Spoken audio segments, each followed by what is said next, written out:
आँख खुली, कमरे का दरवाजा खुला था। बाहर मेरी दुनिया यानी बच्चे और बीवी बैठे कुछ खा रहे थे।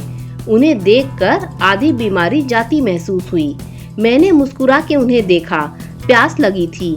फैजा, पानी का ग्लास दे दो, बीवी को बोला।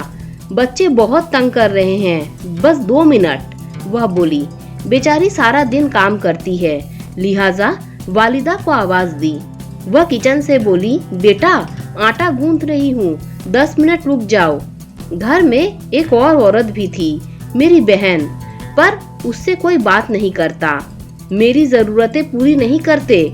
मुझे यह चाहिए वह चाहिए, हर वक्त मुझे और मेरी बीवी को लड़वाती रहती है। इसीलिए मैं दिल में सोच के खामोश हो गया।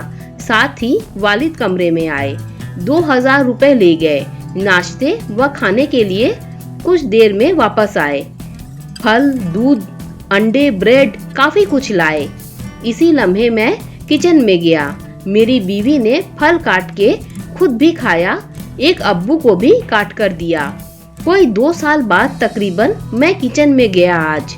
वालिदा दूध गर्म करने लगी, साथ ही मेरी बहन किचन में आई। मेरे कपड़े इस्त्री करते बीच में छोड़ के सरगोशी में वालिदा से कुछ कहने लगी। मेरी बीवी के खिलाफ ही कुछ कह रही होगी, यह सोचकर मैंने ध्यान नहीं दिया। अम्मी, हमारे लिए कुछ लाए हैं अब्बू? उसने खुशी से पूछा। मैंने दिल में सोचा, कितनी नाशुक्री है, इतना कुछ तो लाए हैं, यह फिर भी राजी नहीं। कयामत तो तब आई जब वालिदा ने जवाब दिया, नहीं बेटा, हमारे लिए कुछ नहीं लाए। मैं एक घूंट पानी नहीं पी पाया। वह बहुत उदास हुई और किचन से चली गई, जैसे रोज की बात हो। ठीक ही तो कहा था, दूध बच्चों का, फल बीवी का और नाश्ते का सामान हम भाइयों का। मेरी पूरी तवज्जो अब उसकी तरफ थी। वह काम में लग गई थी। 12 बजे के करीब वालिदा ने उसे आवाज दी, नाश्ता कर लो बेटी। नाश्ते में क्या था? कल की एक पूरी और एक आधी से भी कम रोटी और रात का सालन। उन दोनों ने वही खाया। नाश्ते के बाद वह कुछ देर के लिए अपने कमरे में चली गई। जब वापस निकली तो खुश। मैं आज कोई 2 साल बाद अपनी बहन को गौर से देखा, कमजोर, बेजान सी। यकीनन उसे बाकी दिनों भी कुछ नहीं दिया जाता था, तभी तो पहले पहल उसने अपना हक मांगा था, पर जवाब में कभी थप्पड़ कभी बेइज्जती। अब वह बोलती ही नहीं थी, बिल्कुल चुप, न अब्बू से न मुझसे। खैर, मैं उसके कमरे में गया। गर्मी महसूस हुई। पंखा लगाने लगा तो याद आया, अम्मी ने बताया था 2 महीने से पंखा खराब है। इतनी गर्मी में वह सोती कैसे होगी? हैरत तब पड़ी जब कमरे में कोई बिस्तर नहीं था, मतलब वह सोफे पे सोती है। मैं सोफे पे जाकर बैठ गया। पास मेरी बहन का मोबाइल पड़ा था।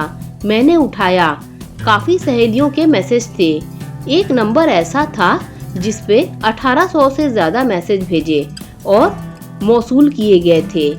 यह कोई 30-35 साल का आदमी था। कहाँ हैं आप? उफ, जवाब दे भी दे। बोर हो रही हूँ। मैं किसी से बात करूँ? मैं अकेली क्या करूँ? यह मेरी बहन के 2 दिन पहले के मैसेज थे। मुझे शायद गुस्सा आया। गुड़िया, आप थोड़ी देर नोवेल पढ़ लो, मैं जरा मशरूफ हूँ। उसने कोई 10 मैसेज के जवाब दिया हुआ था। ठीक है, मेरी बहन का जवाब था। अब कुछ और मैसेज थे। कैसी हो? चोट आई थी, अब दर्द तो नहीं है? खाना खाया? गर्मी बहुत है, कुछ ठंडा पी लो। वह सारे सवालात जो हमें करने चाहिए थे वह अजनबी कर रहा था। इन्हीं मैसेज से मुझे पता चला कि मेरी बहन को बुखार है। 2 हफ्तों से वह मेरी बहन से बात करता रहा और यहाँ से बहुत मुनासिब जवाबात जाते रहे। आज के मैसेज में उस अजनबी शख्स ने कहा, कुछ रकम भेज रहा हूँ, कुछ शॉपिंग ही कर लो और दवा भी ले लो। तुमने तो लेनी नहीं। घर का काम करके बुर्खा पहन कर जाना, अकेली न जाना। बैंक में भिजवा दिए हैं पैसे, ले लेना। वह शख्स यकीनन हिंदुस्तान में मुकीम नहीं था, क्योंकि नंबर सऊदी अरब का था। शदीद गुस्से में मैं बाहर निकला। बहन मुकम्मल काम में मशरूफ थी। फिर उसने वालिदा को कहा, जरा बाजार जाना है। और बुर्का पहनने लगी। वालिदा भी बगैर सवाल जवाब किए तैयार होने लगी। वह जब भी बाजार जाती मैंने कभी किराया भी नहीं दिया। वालिदा दरवाजे तक गई तो मैंने आवाज दी, अम्मी कुछ पैसे ले जाएं। अम्मी ने पलटकर देखा तो नफरत से कहा, हमें नहीं जरूरत तुम्हारे पैसों की। मतलब वालिदा जानती थी। मैंने पीछा किया। वह वाकई बैंक गई, कुछ और दुकानों पर गई। वालिदा की दवा ढेर सारी डिब्बियां ली और वापस आ गई।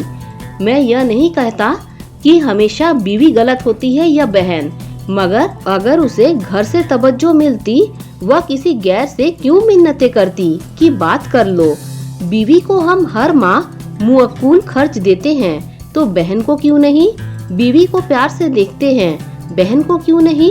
बीवी से ढेरों बातें करते हैं, बहन से क्यों नहीं।